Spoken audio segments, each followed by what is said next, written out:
শুভ দুপুর। আজকে শনিবারে আজকে আমাদের নিরামিষ মেনু। কী কী রান্না হয়েছে একটু দেখিয়ে দিই। এই দেখুন রান্না হচ্ছে এখন লাল শাক। এটা হচ্ছে লাল শাক, নিরামিষ লাল শাক। এটা শুকনো লঙ্কা আর কালো জিরে ফোড়ন দিয়ে করেছি। শাকটা এখন শুকনো শুকনো করবো, জল আছে টেনে নিই। আচ্ছা, আর কি রান্না করব দেখে নিন। এটা হচ্ছে লাউ পাতা, লাউ ডাঁটা, লাউ শাক। এটাকে করছি মটর ডাল দিয়ে। লাউ শাক মটর ডাল দিয়ে রান্না করব। এটাকে সিটি মেরে রেখে দিচ্ছি সেদ্ধ করে, ফোড়ন দিলে হয়ে যাবে। আর এই দেখুন এঁচোড়, নিরামিষ এঁচোড়ের তরকারি, এঁচোড় আলু নিরামিষের তরকারি,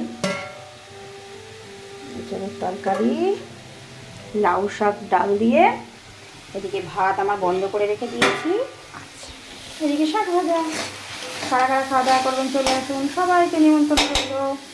বাই। আমার শাকটা হয়ে এসছে। সবাইকে অনেক অনেক ভালোবাসা। সময়ের অভাবে ঠিকঠাক ভিডিও দিতে পারছি না, প্লিজ কেউ কিছু মনে করবেন না, সাথে থাকবেন। বাই।